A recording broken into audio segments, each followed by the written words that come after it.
Hi, everybody. The two largest areas of complaint for Unit 1 that we got were from Dar al Islam and state building in South and Southeast Asia, and that was actually the same across both my class and Mr. Simpson's class, right? Righto. All right. So here's the rundown.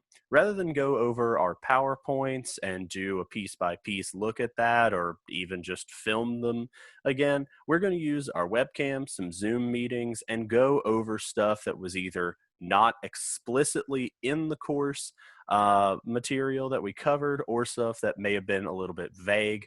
And we understand that Unit 1 was a long time ago, so no foul in any of this not being in your notes before you had really come to grips with the monster that is AP World.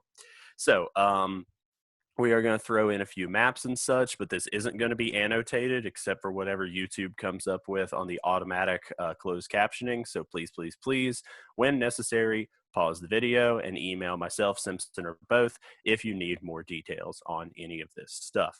So the first location we're talking about is Dar al-Islam, the House of Islam, the Islamic world. And it's one of our course's many examples of a place that does not really line up with the arbitrary periodization of history.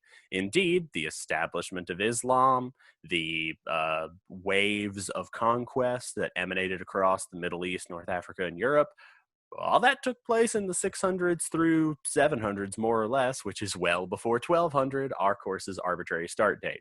That said, here's Simpson to tell you the state of Dar al-Islam in 1200.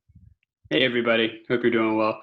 So by 1200, Islam is stretching largely from around Portugal over to India and then down into the Islamic states of around Western Africa and then up to the kind of Franco-Spanish border.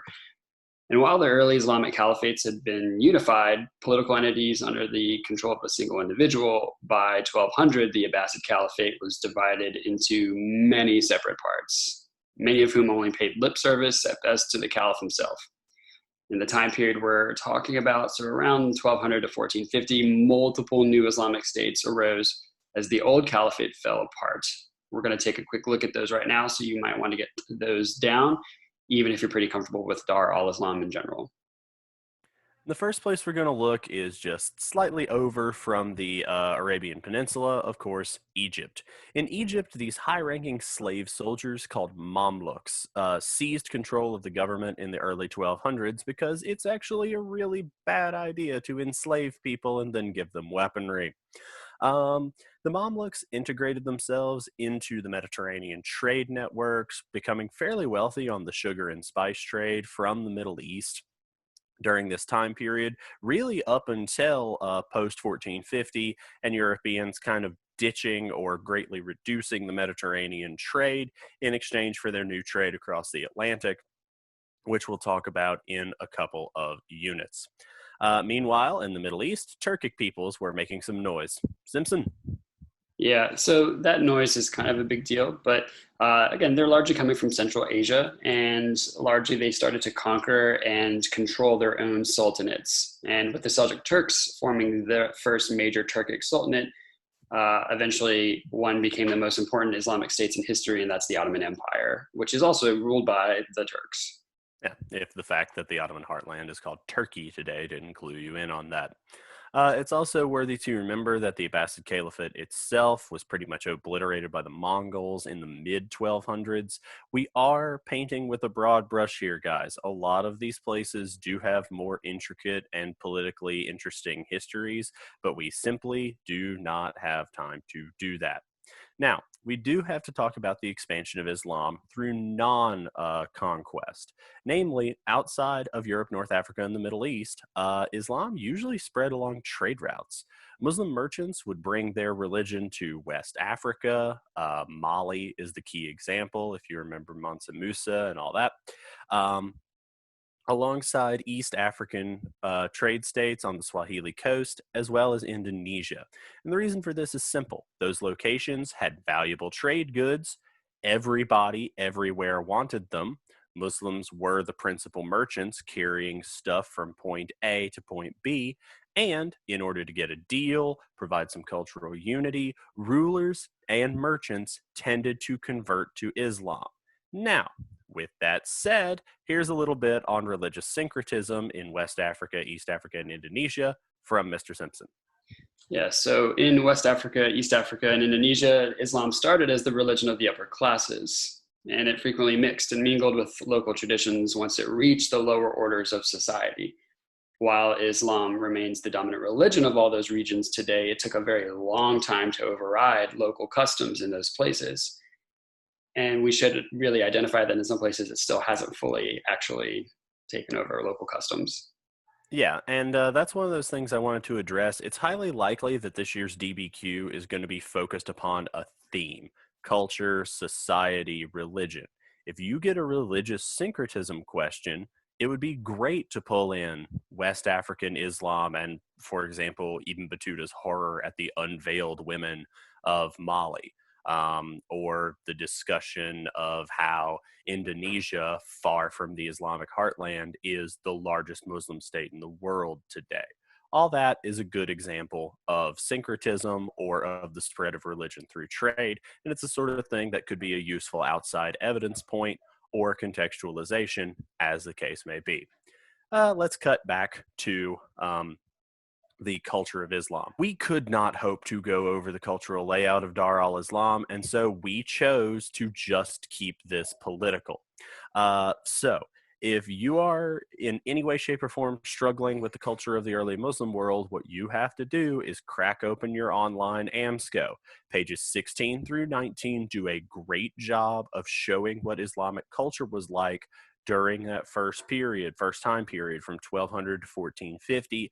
And I've also put a link in our module to the Islam Empire of Faith episode that we watched in class, which is not the most exciting thing in the world, but it does do a good job of showing Muslim culture during the Middle Ages. Meanwhile, let's talk about India. Elsewhere, Islamic expansion into India was carried out by raiding armies of Central Asian peoples who had raided India for years, but now had a religious element to their motivation. That's a big deal. Eventually, that led to the establishment of the Delhi Sultanate in northern India, which provides a neat little segue into the Southeast Asia portion of this entire video, which was another major topic that you folks said you felt a little iffy about. Remember, one of the grand themes of Indian history, political unity, it's pretty rare. The Delhi Sultanate unified a good-sized portion of northern India, but it was a Muslim state ruling over a Hindu majority population, creating some conflict there. While there was some conversion, especially over lower caste Hindus, much of the Hindu population resented the Delhi Sultanate as a foreign power. Rebellions were common, and local kingdoms remained strong all around the Sultanate for much of its existence. In the 1500s, another Muslim empire known as the Mughals invaded the Delhi Sultanate and established themselves as the dominant power in India in a much more thorough fashion than the Delhi Sultanate ever had. Yeah, and southern India, and we use those terms very loosely. There's not like a clear dividing line between what is northern and what is southern India. But southern India, which is India south, more or less, of what's called the Deccan Plateau. Don't worry too much about the geography there. That's another course that Simpson teaches. Southern India remains pretty heavily divided until the mid 1300s, when it is unified under an empire I'm probably mispronouncing, the Vijayanagara Empire. That state was not as centralized as China or some of the older caliphates in the Middle East, but it was the empire that established Hinduism as really the principal faith of southern India. And what we have here is the presence of Muslims in northern India converting a few people, but ruling a large swath of India, and then an empire establishing Hinduism in southern India as the principal faith of the Indian people, creating really one of the themes of South Asian history, of the push-pull, if you will, of either conflict or syncretism between Islam and Hinduism. Because if you know anything about those faiths, they don't have very much in common.